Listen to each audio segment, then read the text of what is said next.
Louvado seja o nosso Senhor Jesus Cristo, para sempre seja louvado. Serva de Deus, Madre Leônia, intercedei por nós. Amados irmãos e irmãs em Cristo Jesus, recebemos cada um de vocês, juntamente com as irmãs claretianas do Santuário Eucarístico Mariano de Londrina, com muito amor, bondade e alegria neste canal, o Santuário em Casa. Nesta terça-feira da 22ª semana do Tempo Comum. Iniciamos o mês da Bíblia. Que a Bíblia seja cada vez mais patrimônio de todos, diz nosso Papa Francisco. E no Brasil já é uma tradição que setembro seja celebrado pela Igreja Católica desde 1971 como o mês da Bíblia, mas desde 1947 se comemora o Dia da Bíblia no último domingo de setembro. Este foi escolhido como o mês da Bíblia porque no dia 30 deste mês a Igreja celebra a memória litúrgica de São Jerônimo, que viveu de 340 até o ano de 420 d.C. Ele foi um grande biblista e foi quem traduziu a Bíblia dos originais grego, hebraico e aramaico para o latim, que naquela época era a língua falada e usada também na liturgia da Igreja. Ouçamos o que o Catecismo da Igreja nos diz sobre a Sagrada Escritura. Iniciemos em nome do Pai, do Filho e do Espírito Santo. Amém. Vinde, Espírito Santo, vinde por meio da poderosa intercessão do Imaculado Coração de Maria, vossa amadíssima esposa. Vinde, Espírito Santo, vinde por meio da poderosa intercessão do Imaculado Coração de Maria, vossa amadíssima esposa. Vinde, Espírito Santo, vinde por meio da poderosa intercessão do Imaculado Coração de Maria, vossa amadíssima esposa. Deus é o autor da Sagrada Escritura.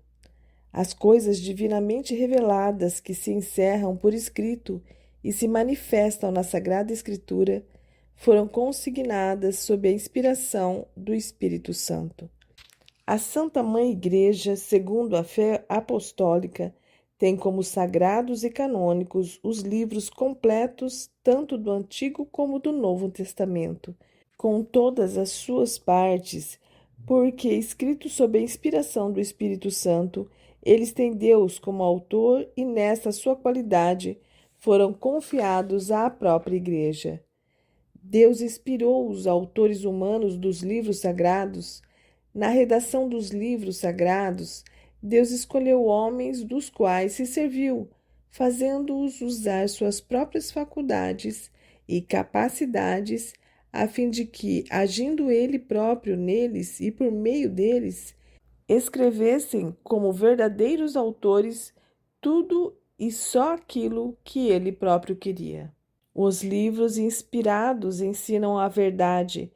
Portanto, já que tudo o que os autores inspirados afirmam devem ser tido como afirmados pelo Espírito Santo, deve-se professar que os livros da Sagrada Escritura ensinam com certeza, fielmente e sem erro a verdade que Deus, em vista de nossa salvação, quis fosse consignada nas Sagradas Escrituras. Todavia, a fé cristã não é uma religião do livro. O cristianismo é a religião da palavra de Deus, não de uma palavra escrita e muda, mas do Verbo encarnado e vivo. Para que as Escrituras não permaneçam letra morta, é preciso que Cristo, palavra eterna de Deus vivo, pelo Espírito Santo, nos abra o Espírito à compreensão das Escrituras. O Espírito Santo, intérprete da Escritura. Na Sagrada Escritura, Deus fala ao homem à maneira dos homens. Para bem interpretar a Escritura, é preciso, portanto, estar atento àquilo que os autores humanos quiseram realmente afirmar e àquilo que Deus quis manifestar-nos pelas palavras deles. Para descobrir a intenção dos autores sagrados, há que levar em conta as condições da época e da cultura deles, os gêneros literários em uso naquele tempo, os modos então correntes de sentir, falar e narrar, pois a verdade é apresentada e expressa de maneira diferente dos textos que são de vários modos históricos ou proféticos ou poéticos ou nos demais gêneros de expressão.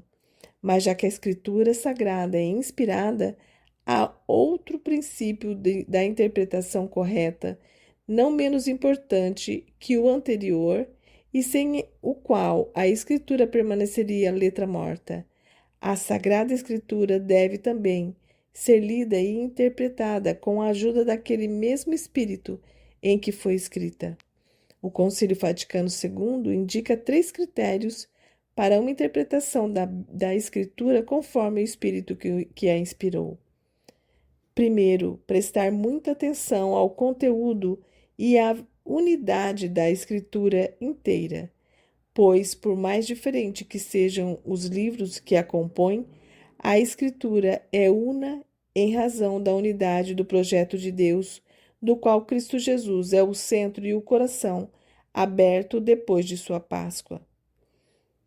O coração de Cristo designa a Sagrada Escritura que dá a conhecer o coração de Cristo. O coração estava fechado antes da paixão, pois a Escritura era obscura. Mas a Escritura foi aberta após a paixão, pois os que a partir daí têm a compreensão dela consideram e discernem de que maneira as profecias devem ser interpretadas. 2. Ler a Escritura dentro da tradição viva da Igreja inteira, consoante um adágio dos padres.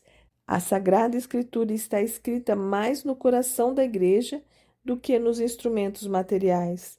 Com efeito, a Igreja leva em sua tradição a memória viva da Palavra de Deus e é o Espírito Santo que lhe dá a interpretação espiritual da Escritura, segundo o sentido espiritual que o Espírito dá à Igreja. 3. Estar atento à analogia da fé. Por analogia da fé, entendemos a coesão das verdades da fé entre si e no projeto total da revelação. É tão grande o poder e a eficácia encerrados na Palavra de Deus que ela constitui sustentáculo e vigor para a Igreja e para seus filhos, firmeza da fé, alimento da alma pura e perene, fonte da vida espiritual. É preciso que o acesso à Sagrada Escritura seja amplamente aberto aos fiéis. Que o estudo das sagradas páginas seja, portanto, como que a alma da Sagrada Teologia. Da mesma palavra da Sagrada Escritura também se nutre salutarmente e santamente, floresce o ministério da palavra, a saber, a pregação pastoral, a catequese e toda a instrução cristã, na qual deve ocupar lugar de destaque a homilia litúrgica. A Igreja exorta com veemência e de modo peculiar todos os fiéis cristãos a que, pela frequente leitura das Divinas Escrituras, aprendam a eminente ciência de Jesus Cristo.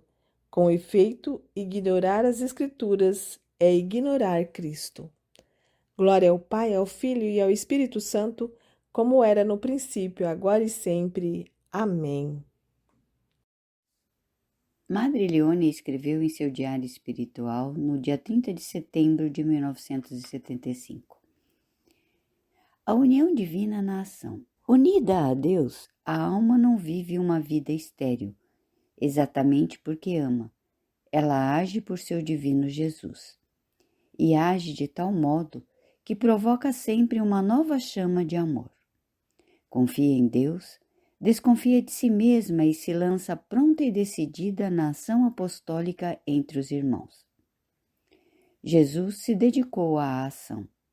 Eu sou o bom pastor. A alma amante o imita e se põe a trabalhar por seu semelhante. Ela ama a Deus, ama fortissimamente e quer testemunhar o seu amor, agindo por ele e para a sua glória. A ação feita na união não arrefece, não diminui o amor. Justamente porque ama a Deus, doa-se pelo próximo. Mas querendo trabalhar por seu mestre, desconfia de si e implora a contínua presença e a assistência divina, a fim de que sua ação não a distancie de Jesus, pois sabe que ele unicamente merece ser amado.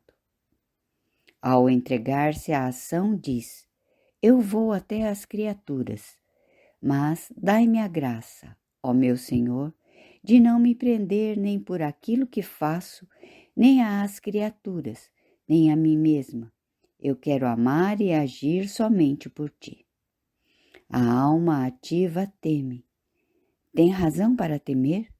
Sim, tem razão para temer, pois corre o risco de pensar em si, de não trabalhar senão para si, distanciando-se de Deus. Desconfiar de si mesma, confiar em Deus somente. A ação fecunda na união. Mais se ama a Deus, mais se ama a humanidade. Leônia. Meu Senhor e meu Pai, envia teu Espírito Santo para que eu compreenda e acolha a tua santa palavra, que eu te conheça e te faça conhecer, te ame e te faça amar, te sirva e te faça servir, te louve e faça louvar por todas as criaturas. Amém.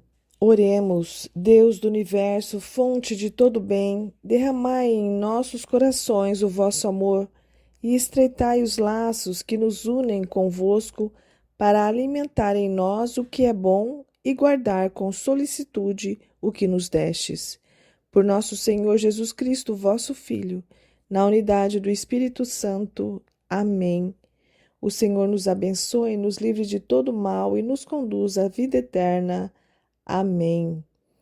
Fiquemos todos na graça do Senhor. Em nome do Pai, do Filho e do Espírito Santo. Amém. Serva de Deus, Madre Leônia, intercedei por nós.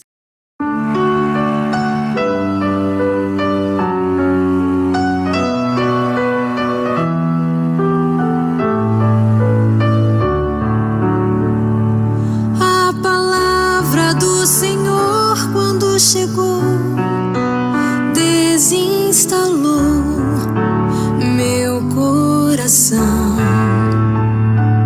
Ao chegar, desafiou-me a exigir uma resposta de sim ou não. É fácil dizer sim, é fácil dizer não, mas dói depois do sim e dói depois do não. A palavra do Senhor, depois que ela passou, nada mais será do jeito que já foi. A palavra do Senhor, depois que ela passou, nada mais será do jeito que já foi.